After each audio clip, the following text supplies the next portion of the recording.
Thanks so much, everyone, for coming to the second session of the Future of Human Rights series here at Pembroke.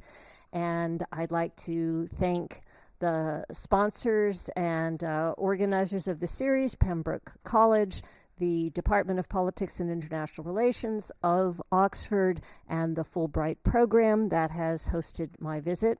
And I would like to especially thank this week's guest speakers, Professor Neil Mitchell, University College London, and Dr. Yuna Han, who is now a member of Oxford with you at a different college. And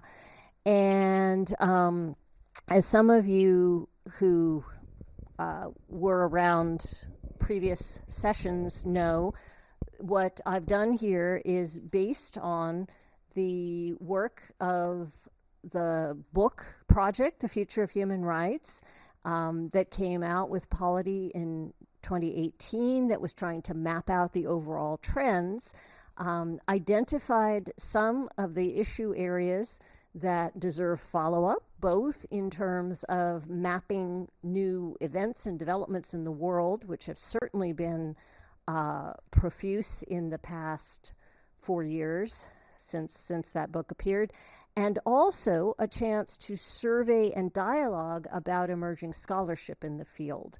And that's why the visitors are here, so that we can survey work that I've done on each theme, and then their own work and their own emerging work that they've done.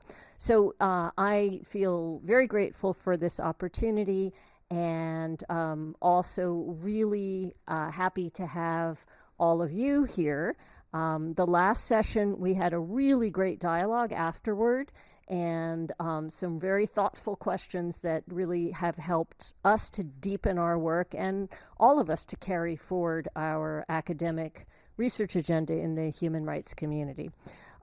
So we have the first Future of Human Rights, and then today, from my own research agenda, I'm circling back to my very first book project, The Politics of Human Rights in Argentina, which is where I began to look at these issues.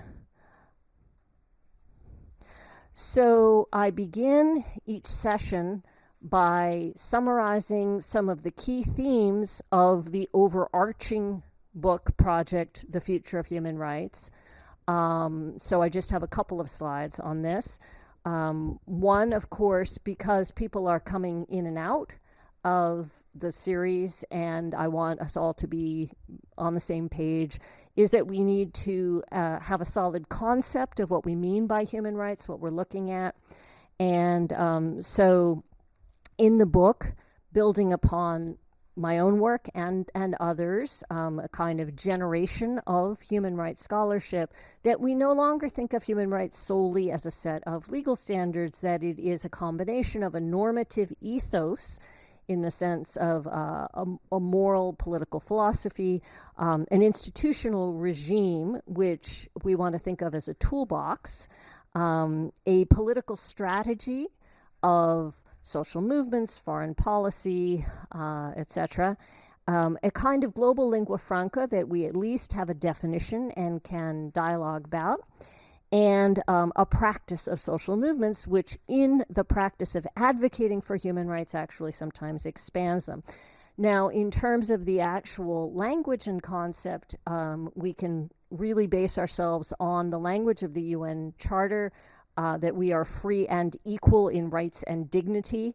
And we have all these baskets and lists of political rights and social rights and rights of the dignity of the person. But if you look at that phrase, you can actually use that as a foundational concept and ethos. We do have work that's been done at the global level, that since the Vienna Conference of 1994, there is a global consensus that rights are universal, indivisible, and interdependent. And we also, in the current generation, have had a lot of expansion of the notion of rights from the more conventional legal individualist concept, with a lot of feminist thinking and attention to responsibilities and the issue of care, to rights as more of a doctrine of empowerment rather than, again, this set of thin legal norms.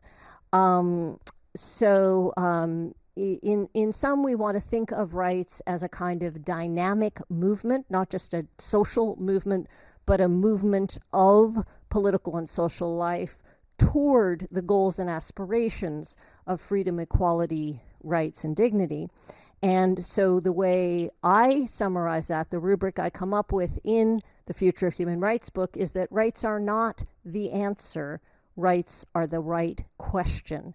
Rights are a set of questions that we keep asking and that we carry into political action, and that those questions can be summarized, again, rather than looking at specific treaties and doctrines and lists of rights. Instead, we should look across the board at rights toward who is human, who is included in the social contract, whether it's national or global, what is right, and who is responsible. And of course, it is that last issue that we will be looking at more particularly today. Now, there's one other framing work that comes out of the Future of Human Rights book, and that is that I tried to balance between these sets of scholars who are critiquing human rights as a kind of end times. And we have actually Samuel Moyne, who was, I gather, at Oxford last year and gave some very incisive critical lectures on this subject. And then your own local person, Stephen Hopgood, also very skeptical and pessimistic. And then, of course, we have the rising tide of Norris and Inglehart and liberal values. We have the justice cascade of Catherine Sickink.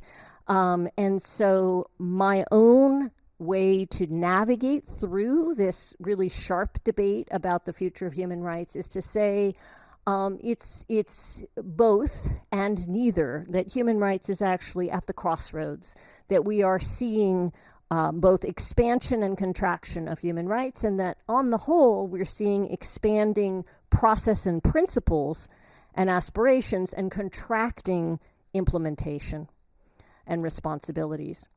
And more specifically, in order to look for the issue areas that we're going to want to follow up and focus both our academic research and our political action, we need to look at the gaps in human rights, some of which are structural and historic and chronic gaps.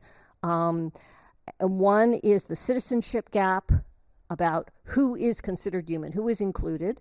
One that we'll be attending to today is the security gap, that is, that the state has ultimate sovereignty and control of the means of force.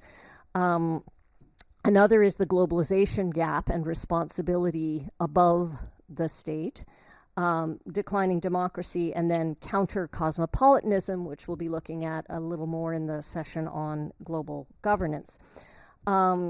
On the positive side, on the expansion side, I said expanding principles and process. So we have a whole set of new claims and frames about what is right, such as environmental justice, or last time we talked in the women's rights session about femicide, the framing of the murder of systematic gender-based violence as a particular kind of crime that merits a particular attention and response.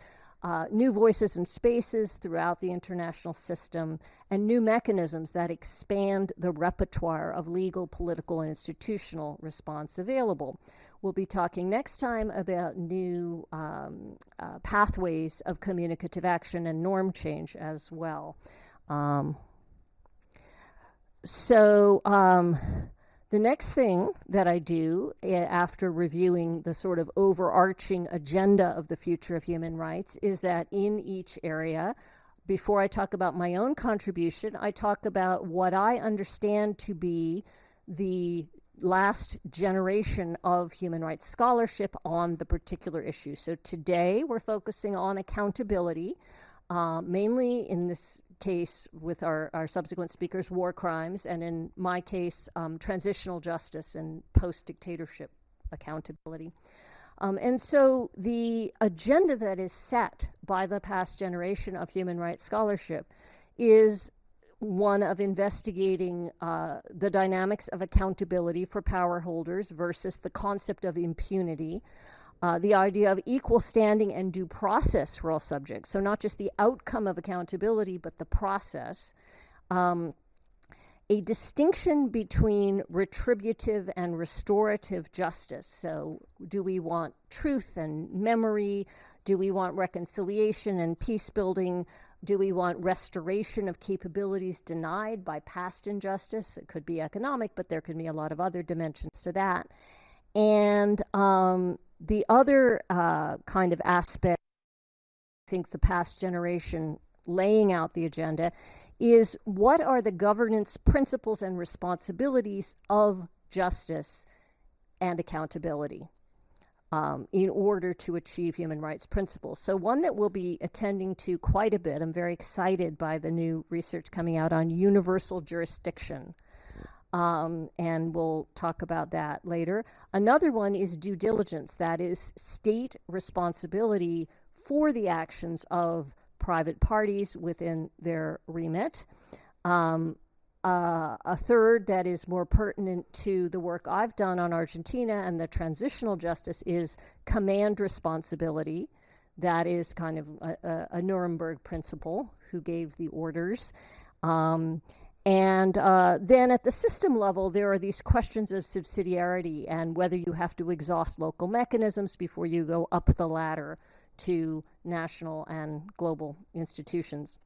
And I'm not going to try to narrate this other side of the slide, but I just want to note that when you begin to look for where these principles have been studied and tested, another remarkable feature of a generation of human rights scholarship is that we have been looking and need to look at constitutional law, criminal law, civil law, administrative law, such as lustration and post-transitional removal of people from administrative posts as a mechanism of justice, family law, particularly increasingly with women's rights issues, but even post-conflict issues, and return of refugees, in internally displaced people in Colombia, for example. A lot of women who don't have title to property that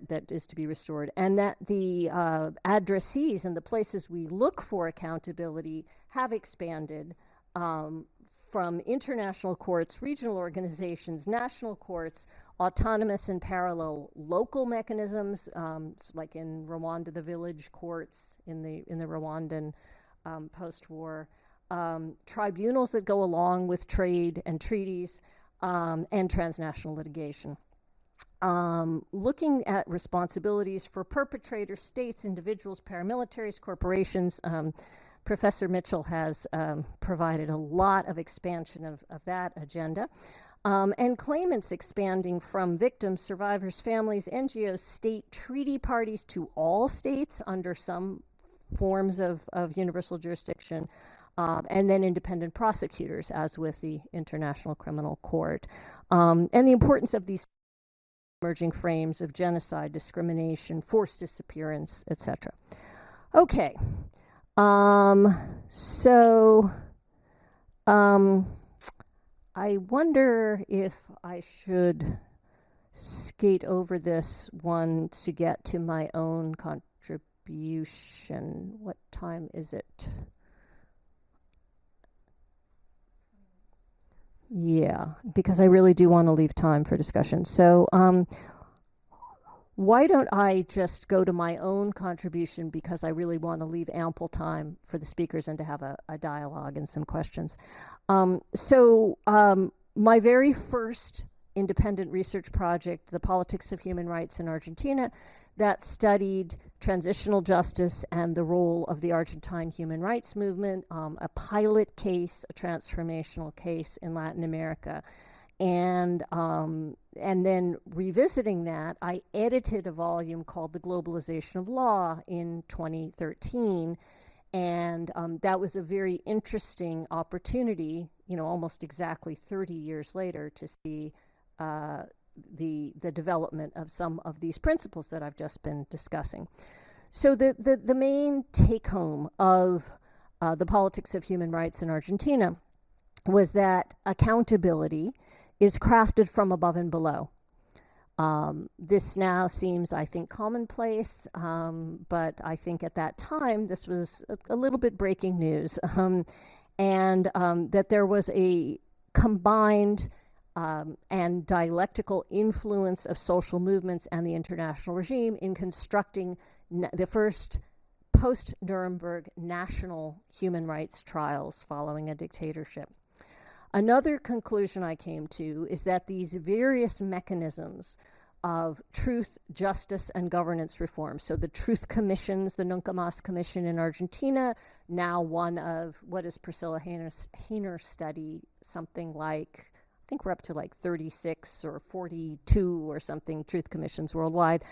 So do you have truth? Do you have trials? Do you have governance reform like police reform, military reform?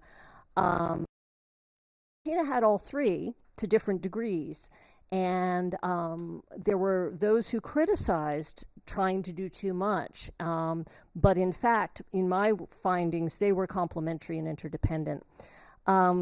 I did see some of the very early emergence of national judicial autonomy, and the Argentine judiciary re-emerging from its suppression and politicization during the military dictatorship, that there was the beginning of true transnational justice, and that there were generations of justice. So there was this classic transitional dilemma at the very beginning. How much can we put people on trial for what kinds of crimes? Is the military impunity going to stand? And Argentina at first was a breakthrough case, and then there were these military uprisings. I was present for two of them, 2 of 3 in Alfonsin's first term. And surprisingly, even with the limitations of trials, they did re-emerge down the line, and they re-emerged in part because of some exceptional status and frames for forced disappearance, for sexual violence, and for child stealing, and because of the influence of the Inter-American Human Rights Court and some rulings that brought things back into Argentina's justice system. And last but not least, because an expanding use of forensics made it possible to pursue justice. In other words, there were exhumations of mass graves, there were genetic techniques for tracing children who'd been kidnapped during the disappearance of their mothers and so forth. When we move down the line to the Globalization of Law volume, my own work and those of my contributors to that volume showed that the repertoire had expanded tremendously. The remit of international courts, the ICC prosecuting sitting leaders, the Nuremberg-style retroactive accountability in dozens of domestic tribunals, from Argentina to Guatemala to Colombia. Right now, there is retroactive accountability for sexual violence by the Guatemalan military, 30 years or more later. Domestic courts expanding their standing, and in a few places permitting private prosecution. In Mexico, one can engage as a private party in prosecution for femicide, and this is a tool that's been picked up and used by women's groups with the relative incapacity of the Mexican state, which has norms on the issue, but the accountability falls down in terms of the state capacity.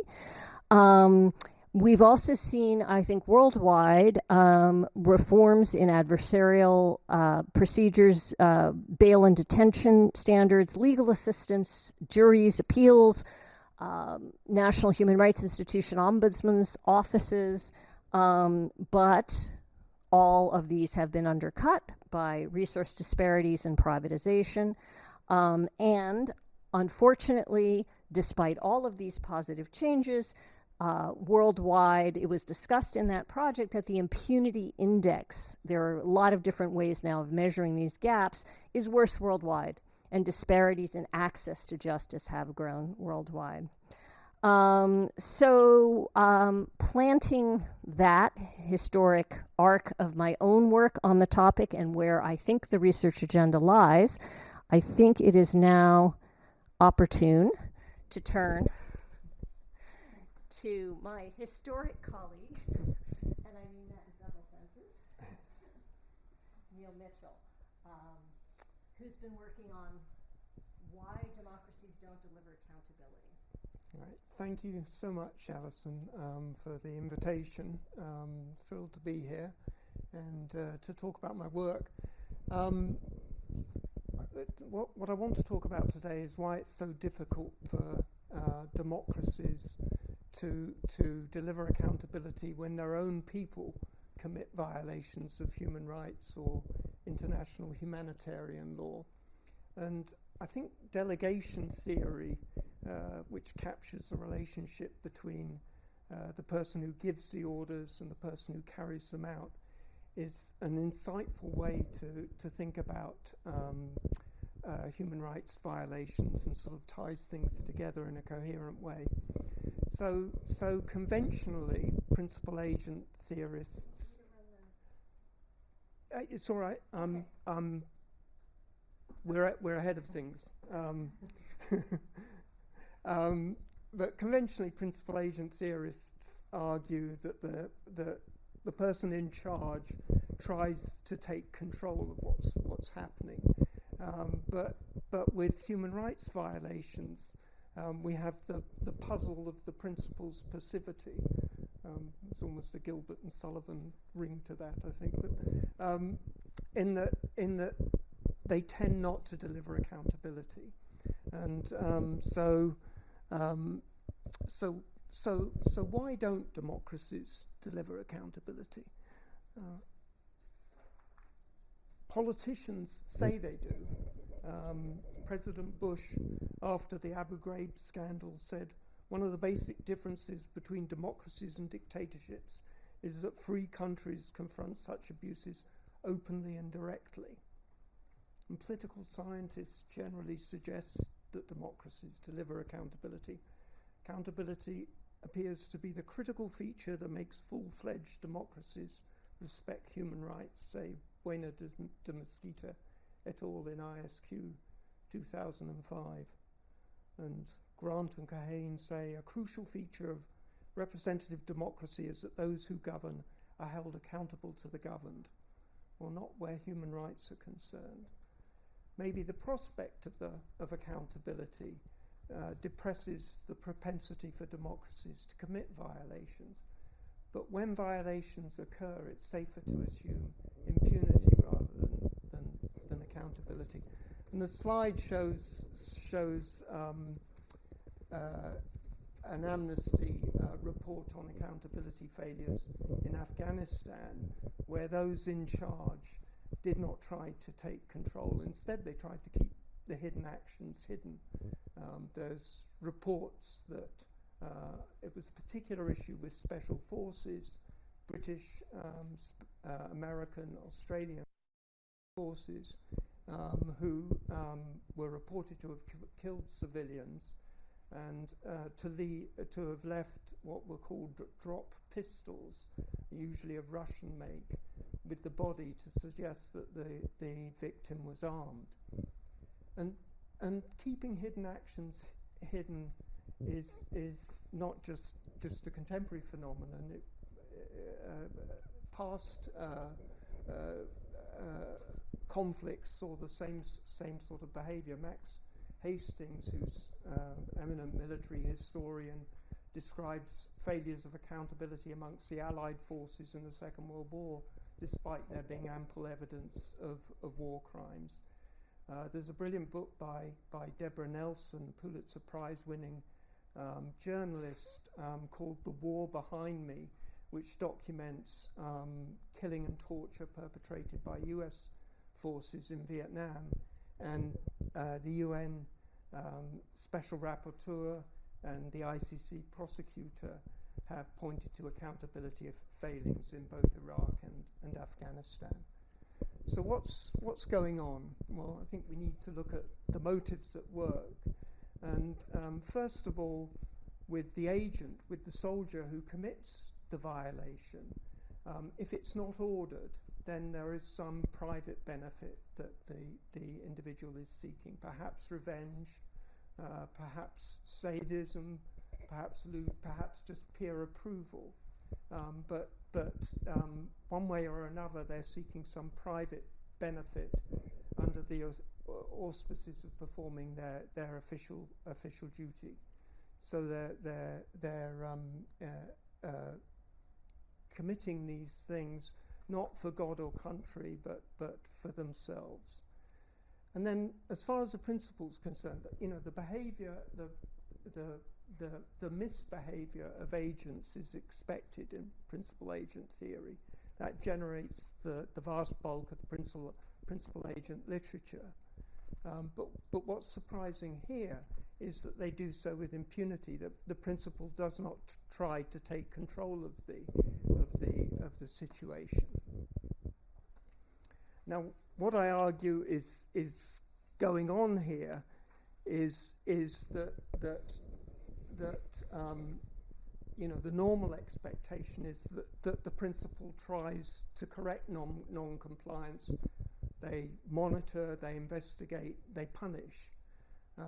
But what's not generally recognized in principal agent theory is that punishment can create as well as correct non-compliance. It may send a negative signal to the wider group of agents that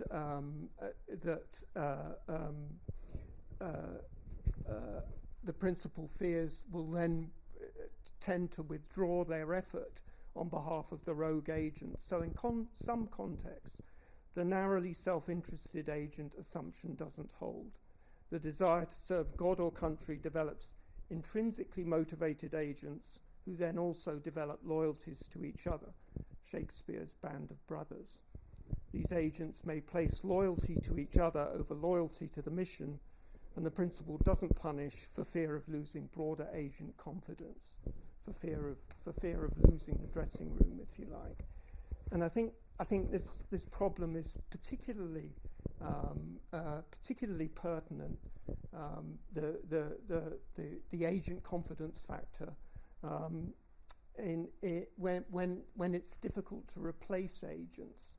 So service in the military or the church requires, and I argue that there's a similar dynamic that's at work in the church too, and can help us understand the problem of child abuse and why those in leadership positions don't take control or have been incredibly reluctant to take control.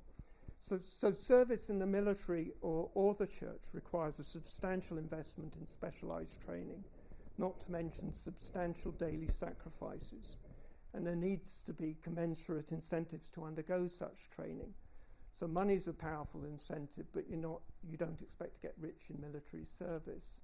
So what's the principle got to offer beyond God and country? Well, one thing is a secure contract that's tolerant of behavioural lapses, if you can call war crimes behavioural lapses. But you're asking yourself, if the opportunism is so atrocious, would other people really stick up for the perpetrator, not the victim, as I'm arguing?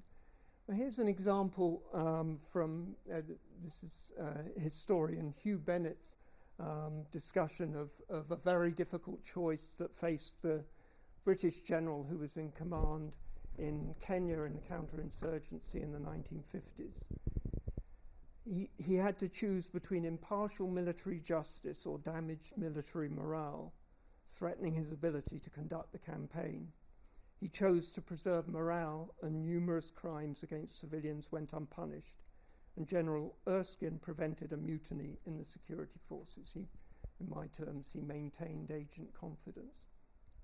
Or, to take a more contemporary example, in Iraq in 2004, an SAS soldier, a Special Air Services soldier, was charged with murder, A senior officer stated, "This is one of the worst crises the SAS has ever faced. The commanding officer has been told by many of his troops that if the soldier is found guilty of murder, they will terminate their SAS careers. They can't believe that the army chiefs have allowed this to happen." The soldier was found not guilty. So the idea is that these agents have a less rational, cooperative side, and this presents control problems for the principal. And I think actually David Hume, the philosopher, saw this a long time ago. He argued that the Soldan of Egypt or the Emperor of Rome might drive his harmless subjects like brute beasts, but he must at least have led his Mamelukes or Praetorian bands, his bodyguards, like men by their opinion. And so it seems most democratic leaders today, you'll have perhaps noticed in November 2019 that Trump intervened in the cases of 3 servicemen accused or convicted of murder, praising their service, and he was described on Fox and Friends as having fidelity to the warfighter. And while the forcefulness of his intervention drew our attention, seemed like a new departure, in fact, earlier US administrations had also shown fidelity to the warfighter and shown a reluctance to hold their personnel accountable. So in 2009, the UN Special Rapporteur found in Afghanistan and Iraq close to 100 detainee deaths that had been inadequately investigated and which resulted in impunity. Philip Olson stated, "The nearly universal sense I was given during my visit by those in government is that systematic accounting of and prosecutions for wrongful deaths are unlikely." And this year marks the 50th anniversary of Bloody Sunday in Northern Ireland. And in 2019, Defence Secretary Gavin Williamson stated, "Bloody Sunday prosecutions would turn the stomachs of the British people." He said the Ministry of Defence would pay the legal costs of soldiers, and said it's not just about Northern Ireland but about Iraq and Afghanistan. And last July, the Johnson government passed the Overseas Operations Act, designed to protect soldiers from prosecution after 5 years. In 2020, the prosecutor for the ICC, we've signed up to the ICC, had found a reasonable basis to believe that British soldiers in Iraq murdered individuals in custody, tortured and committed outrages upon personal dignity, rape and other forms of sexual violence. At the time of the offences, the government response and accountability, quote, "vitiated by a lack of genuine effort to carry out relevant investigations independently and impartially." But getting to the end here, accountability is a choice. Loyalty to fellow soldiers and an esprit de corps is essential to the functioning of military organisations, and I wouldn't dispute that.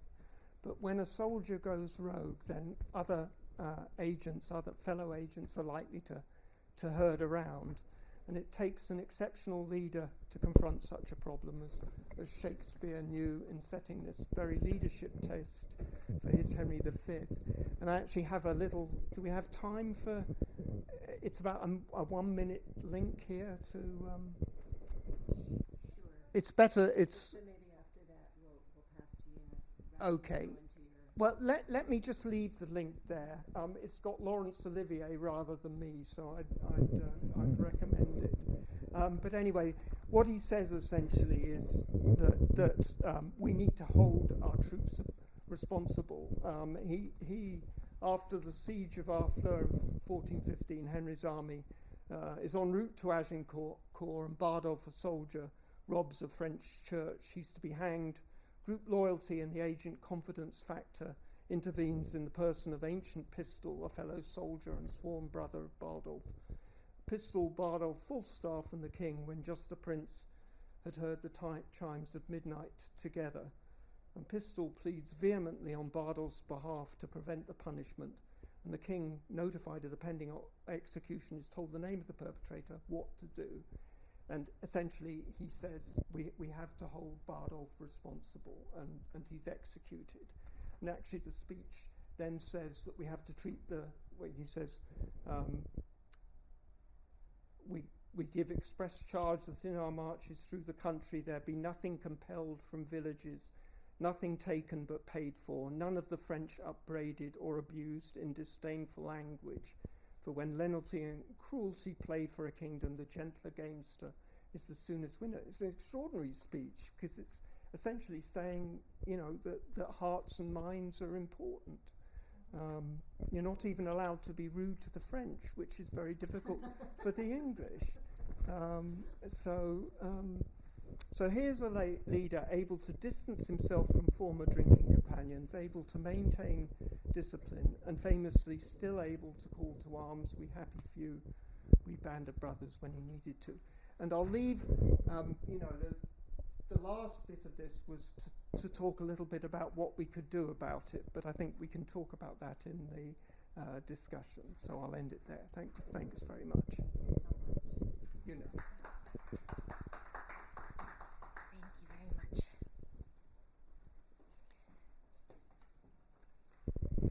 So,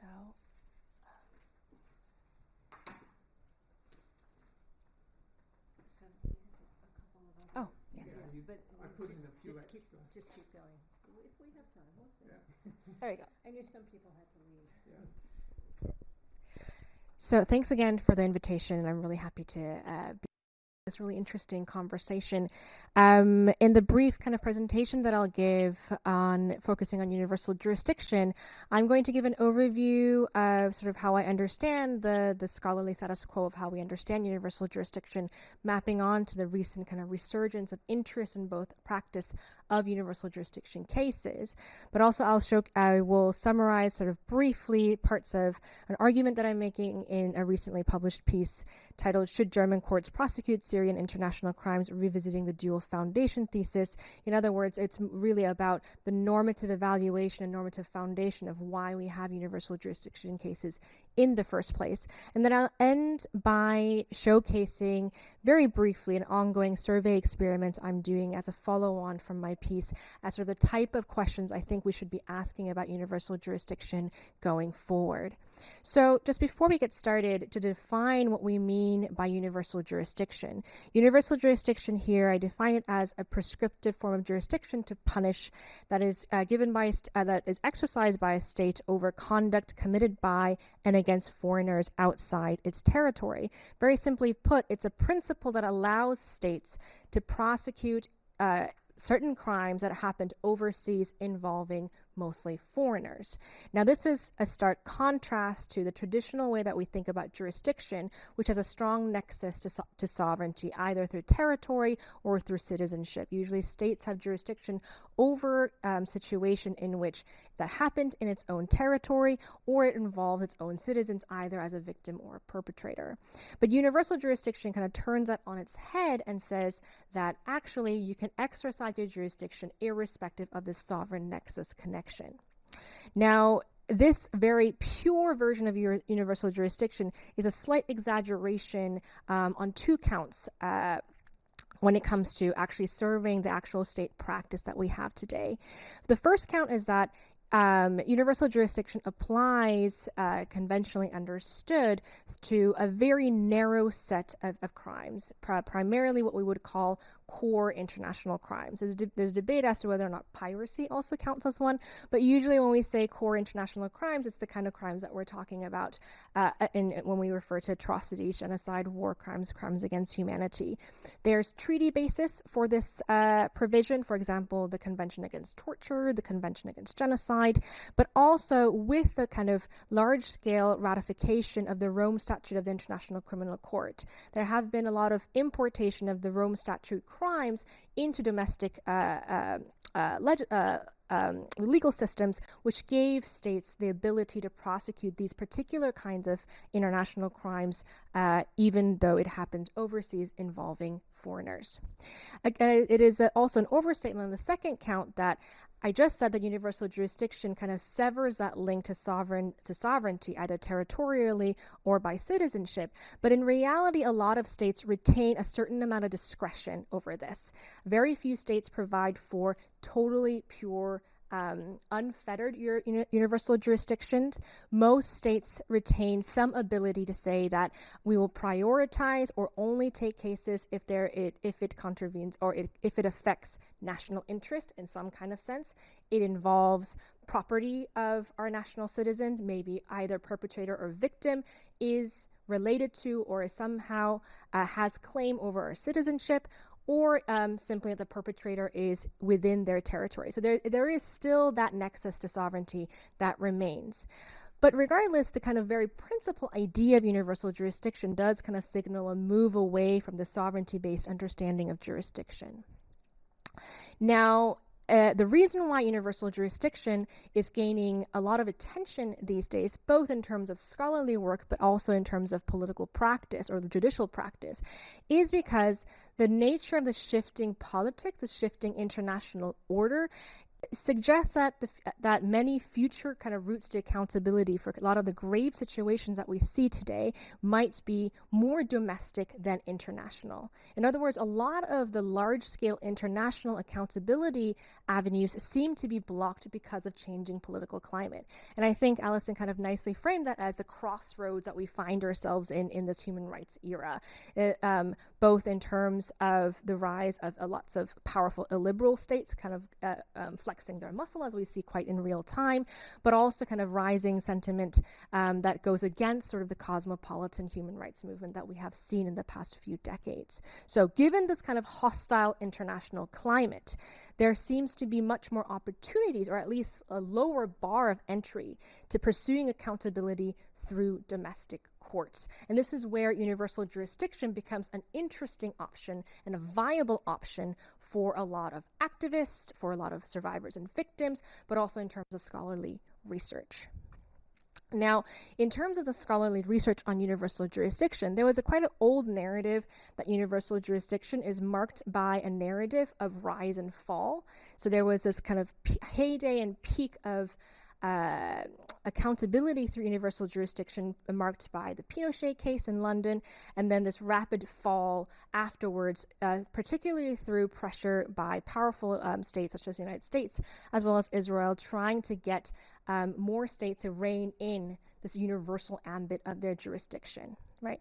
Increasingly, I think the actual empirical record is showing to be much messier than simply that of rise and fall, but rather, as Maximo Langer's work points out, it is one of transformation of the objectives, or kind of the form or type of cases that kind of become that fall under universal jurisdiction prosecutions, moving from, for example, a global enforcer model, so a model in which a state understands its court to be part of an international system of justice and they're standing in for greater humanity, to a no safe haven model. In other words, they're mostly trying to deter or kind of kick out perpetrators who are already in their territory, so they do not become safe havens for people who have committed heinous crimes. There's another way to kind of look at that to see the transformation of the type of cases that states tend to be going for is if we kind of think about the Pinochet example, there might be some transformation from states going for high-profile, high-level state agents, the one that makes the most political noise, to cases that are actually quieter. So the more rank and file, the more accessible, kind of determined by political opportunities and material resources, rather than is this going to be the biggest fish that we can fry. So in some sense, so the scholarly work has shown that there is this kind of messier kind of history in the past few decades of universal jurisdiction as a state practice.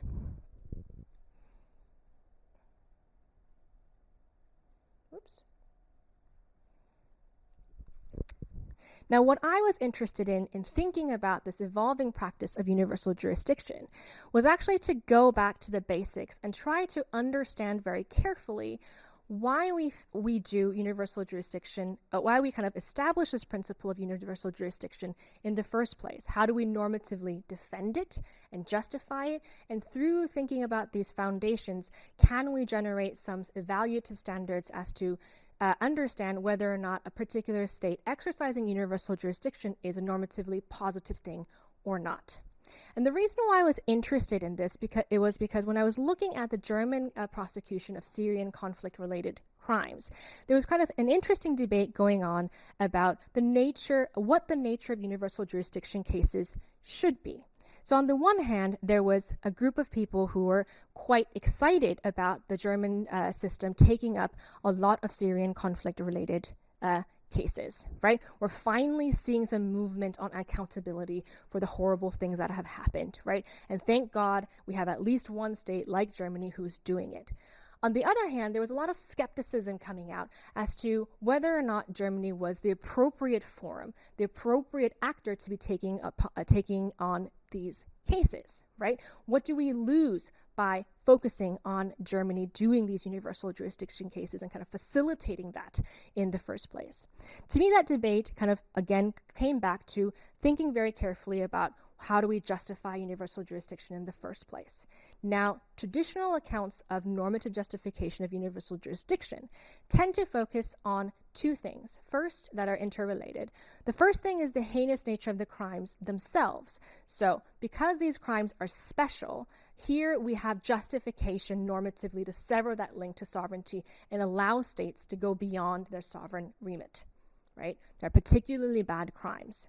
On the other hand, this is kind of closely linked to a very cosmopolitan understanding of how accountability should work. So here we're sort of assuming this global enforcer model of a state court within this broader framework of international justice. We're moving towards a world where we're not defined politically and normatively by national state borders, but through our kind of common understanding as humanity. So on behalf of humanity, states, every court or many courts should have the capacity to exercise the will of humanity, in this case, vis-a-vis particularly heinous crimes.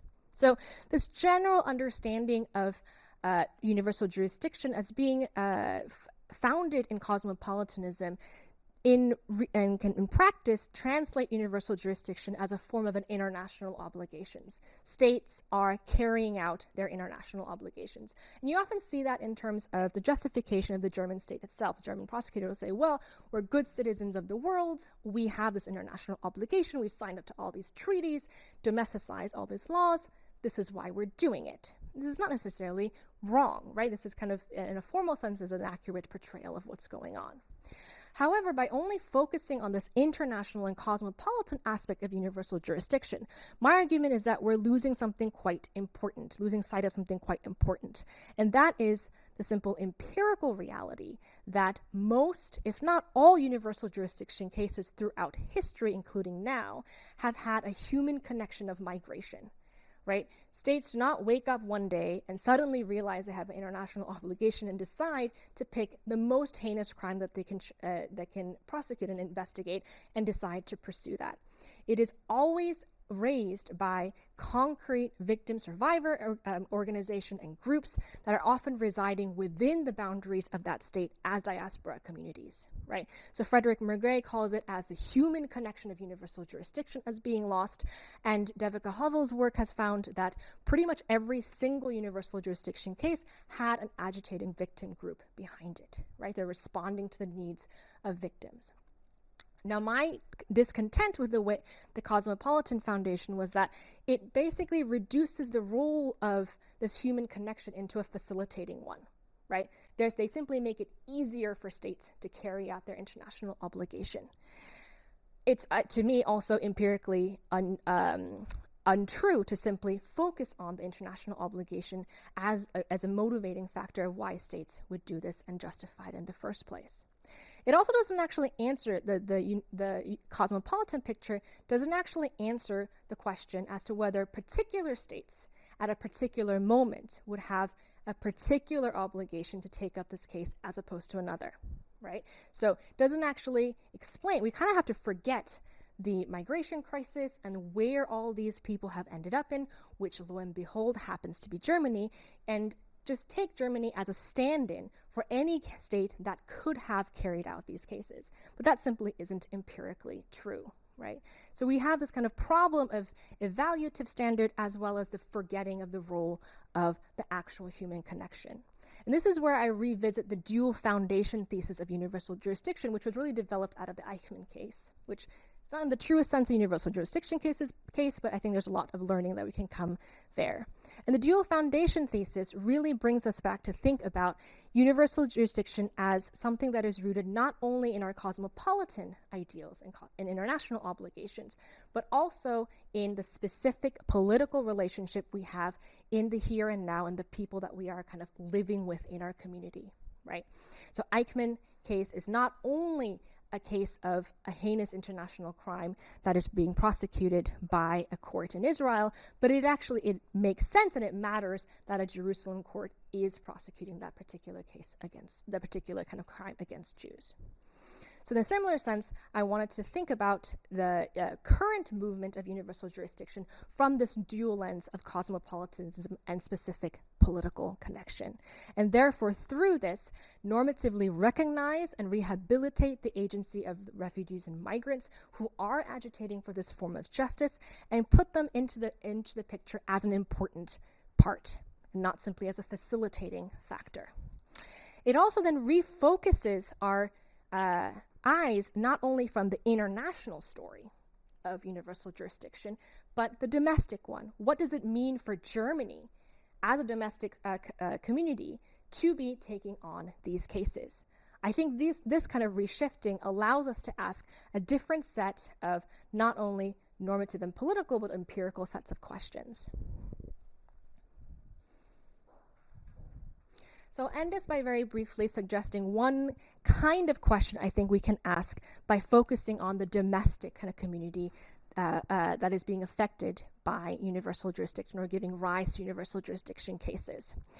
So a lot of the questions we ask about, whether or not it is a good thing or a positive thing, what are the effects of the German cases of universal jurisdiction, for example, is we sometimes talk about what is conflict, how will it affect the regime in Syria, the conflict situation in Syria, how will it deliver justice for all Syrians, right, or kind of in a kind of macro category. But if you start kind of looking more specifically into Germany as a political community, we can also ask questions such as, I believe, do these cases impact attitudes of other Germans regarding the large number of Syrian migrants that entered Germany since 2015, or even before.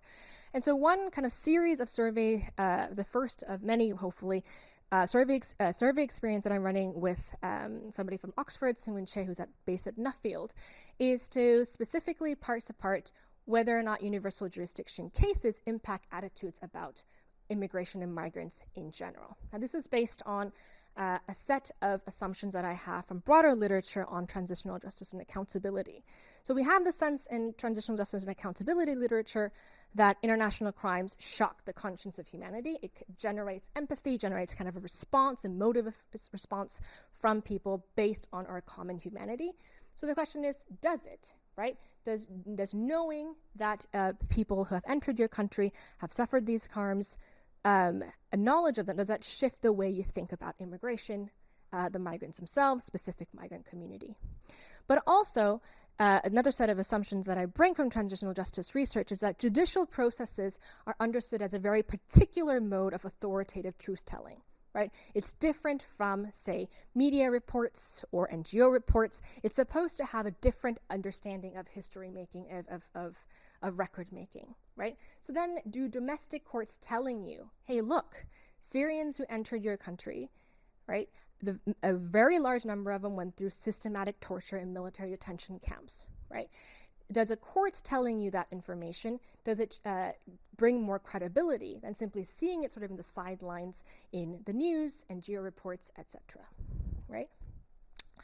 And so based on these kind of sets of assumptions that I draw, we're asking through sort of kind of controlled trials and creating kind of hypothetical vignettes whether or not how people respond to stories about universal jurisdiction cases happening in domestic courts, and whether that actually has any effect at all in their views of the immigrant population or immigration in general. Now, we're perfectly aware that the answer might be there's no effect, or effect in the direction that perhaps literature is not suggesting. That also is very interesting to think about the limitations of both judicial modes of truth-telling, but also how we understand international crimes to be default shocking the conscience of humanity, where are the kind of fault lines there. So I'll leave it at that, and thank you very much again.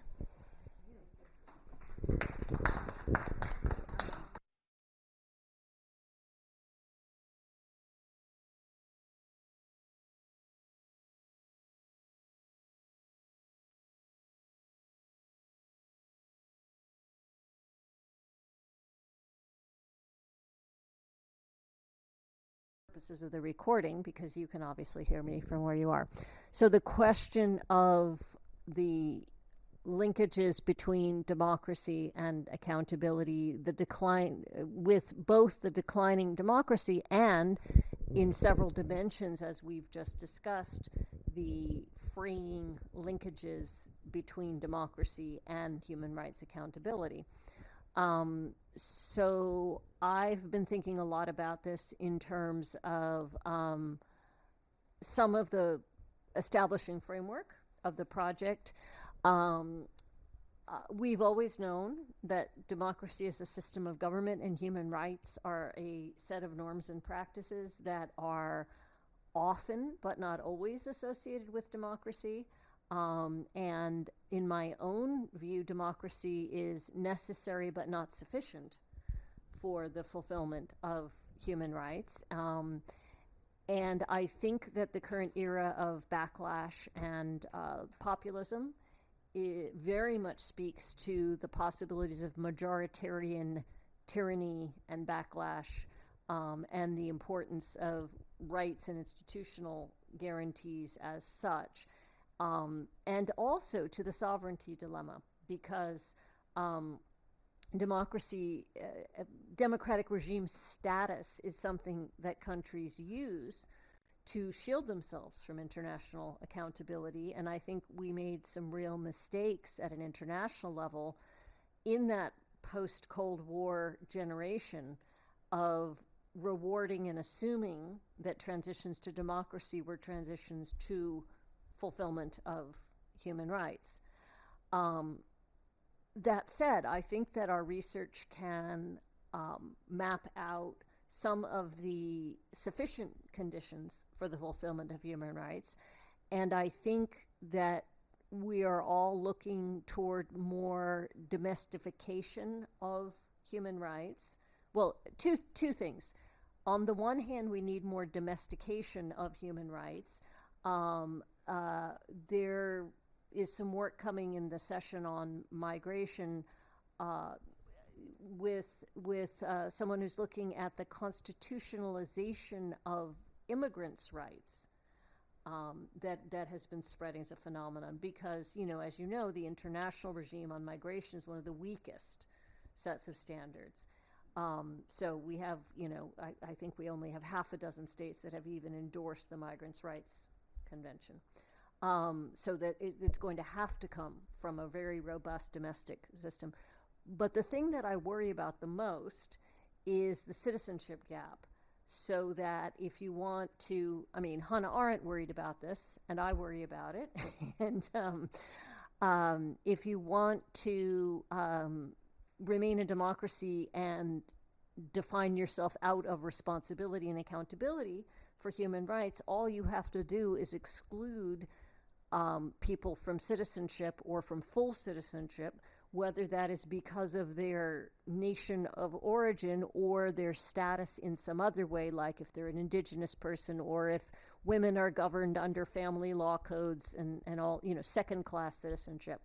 So I think those are the two things. I think democracy is necessary but not sufficient. I think that we need to think long and hard about better mechanisms for domestic incorporation of human rights standards.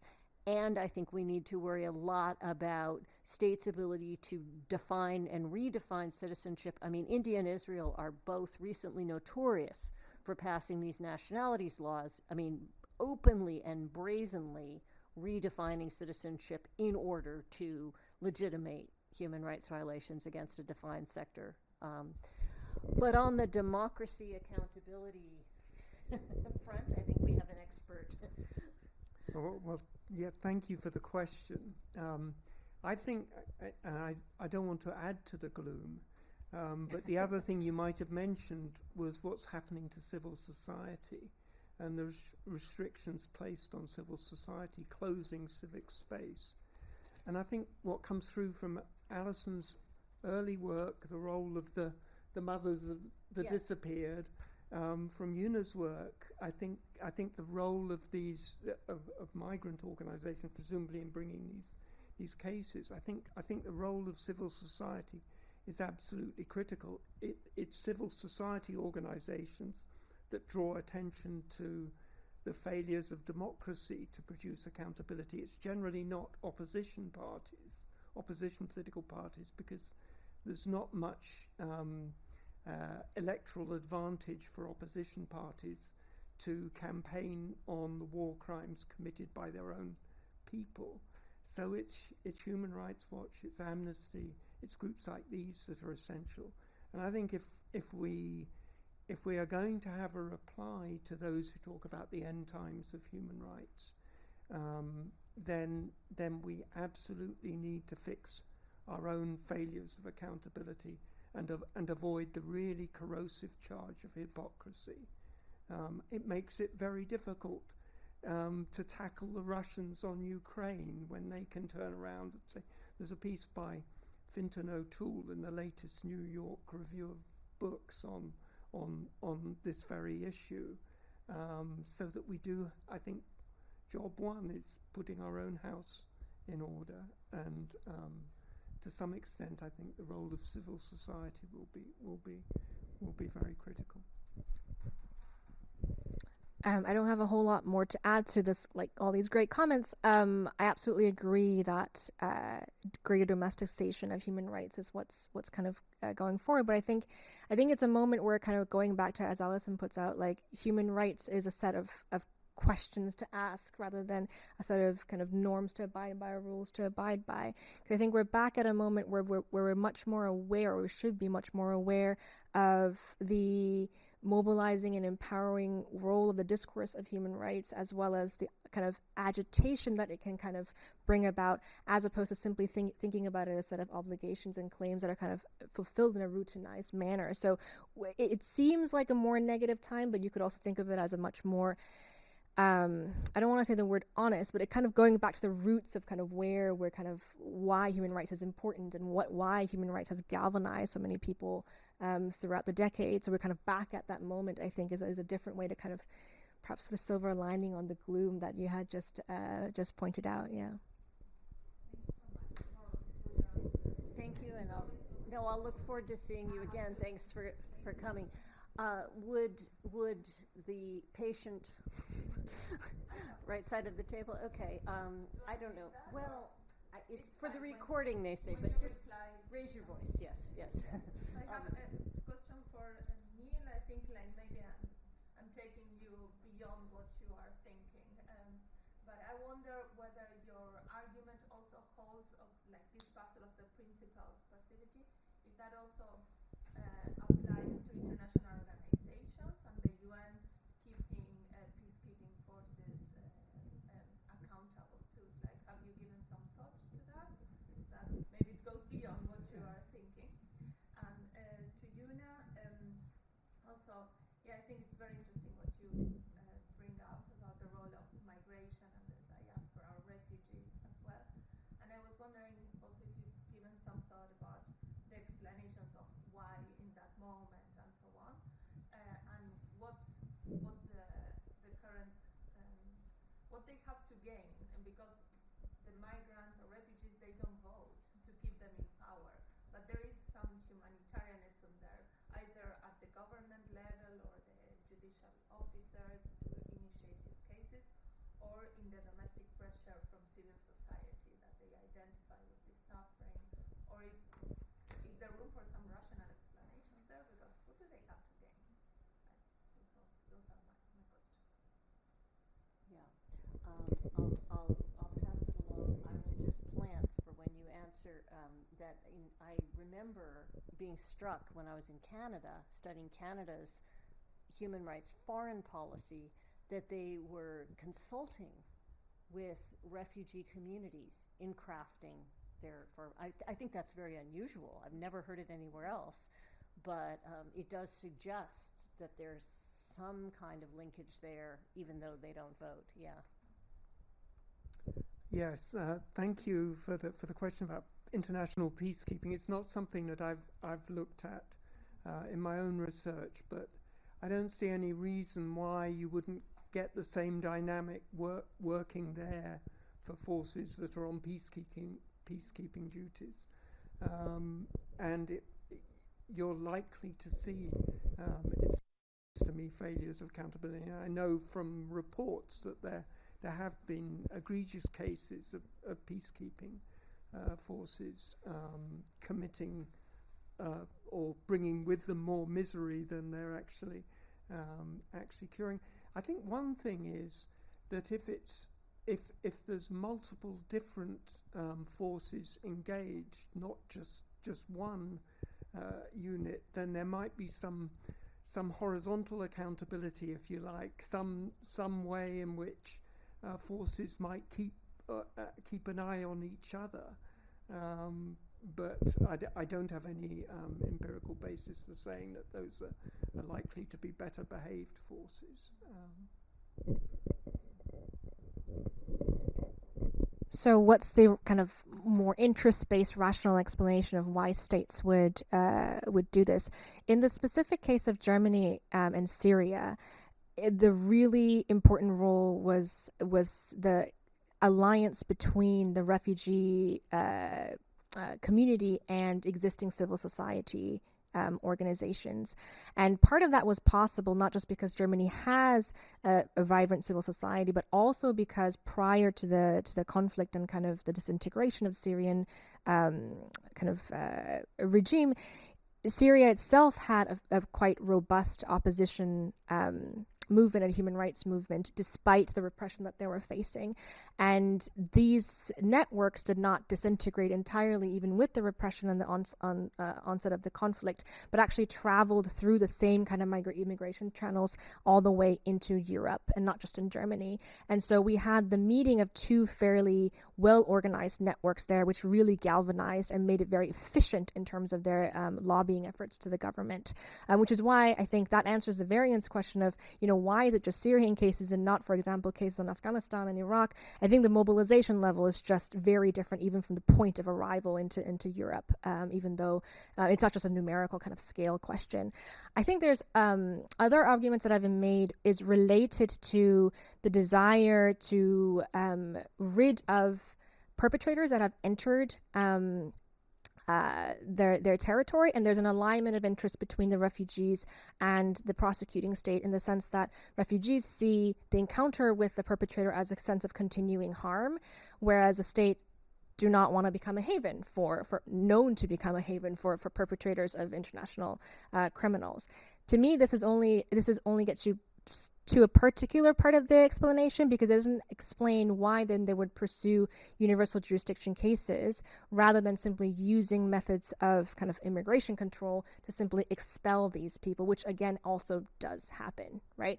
It seems ridiculous, but every immigration form has, have you committed a war crime, right? So you could have channels that are non-criminal judicial to expel these people. So I think we need an added layer of explanation to really get there. Yeah.